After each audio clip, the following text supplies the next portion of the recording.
श्री भगवान ने कहा कि इस प्रकार मैंने अर्धदेह कृतों के विषय में सब कुछ कह दिया है। मरण सोच 10 दिन के अंदर इसे सुनकर व्यक्ति सभी पापों से मुक्त हो जाता है। ठीक है, जाने वाले से ज़्यादा कौन का सुनना माना गया है? हमारा और आपका। ठीक है, हम भी कर रहे हैं, हमारा भी कम होता है। ठीक है, तो इसको मुक्त माना गया है। ये परलोक संबंधी कर्म पितरों की मुक्ति प्रदान करने वाला है और परलोक में तथा इस लोक में पुत्र की वांछित फल देकर सुख प्रदान करने वाला है। किसको? पुत्र को। जो नास्तिक अधम व्यक्ति प्रेत का यह आर्थिक देहिक कर्म नहीं करते, उनका जल सुरा के समान अपेय है। सुरा यानी शराब, मदरा के समान है, इसमें कोई संशय नहीं है। देवता और पितृगण उसके घर की ओर नहीं देखते। कौन नहीं देखते? हाँ, पितरा तक नहीं देखते घर उसका। अर्थात दोनों की ही कृपा दृष्टि उन पर नहीं होती है। इसलिए नहीं होती, उसने कर्म नहीं किया। उनके पितर कोप से पुत्र पुत्र आदि की दुर्गति होती है, दुर्गति होती है। पितृ क्रिया के बिना ब्राह्मण, क्षत्रिय, वैश्य, शूद्र और इतर जनों को भी चांडाल के समान जानना चाहिए, भले वो ब्राह्मण क्यों ना हो।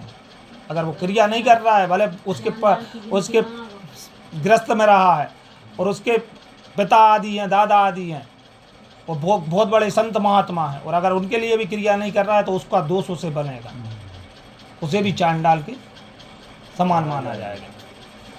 जो इस पुण्य प्रेत कल्प को सुनता है और सुनाता है, वह दोनों से ही पाप मुक्त होता है, सुनाने वाला और सुनने वाला।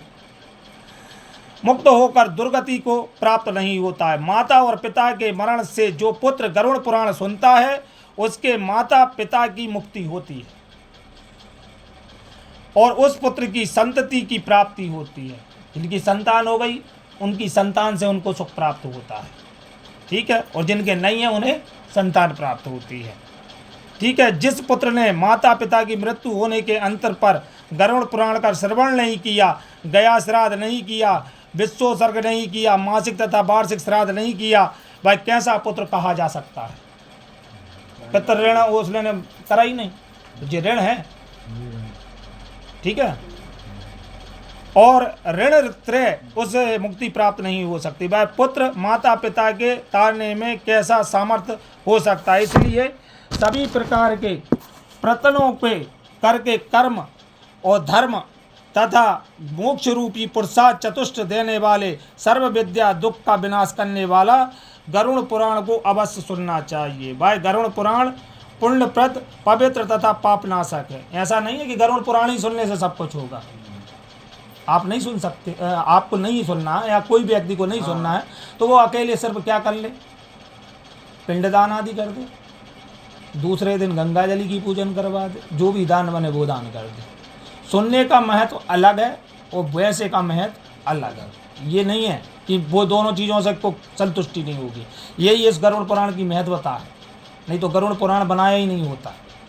तो दोनों तरीके से है कि अर्जन और कहते नहीं है कि हम एक छोटी चीज़ भी करते हैं वो भी भगवान ग्रहण कर लेते हैं, बड़ी करते हैं तब भी ग्रहण करते हैं। ऐसे ही पितृ आदि हैं हमारे, तो वो तो देवतुल्य लोग हैं, तो देवतुल्य जब हो जाते हैं तो वो तो सब चीज़ें ग्रहण करेंगे। तो इनका महत्व यहाँ दिया गया है। ठीक है, दोनों तरीके से इस पुराण को सुनाकर ब्राह्मण को विद्या प्राप्ति होती है, क्षत्रिय को पदवी प्राप्त होती है, वैश्य धन से संपूर्ण रहता है, धन से संपूर्ण रहता है, और शूद्र पातकों को उनको की फल की प्राप्ति होती है। और इस गरुड़ पुराण को सुनने वाला आचार्यों को पूर्वत शय्यादान संपूर्ण दान देना चाहिए, अन्यथा इसका श्रवण फलदायक नहीं माना गया। पहले पुराण की पूजा करनी चाहिए, तदंतर वस्त्र अलंकार गोदान दक्षिणा आदि से आदरपूर्वक वाचक की पूजा करनी चाहिए।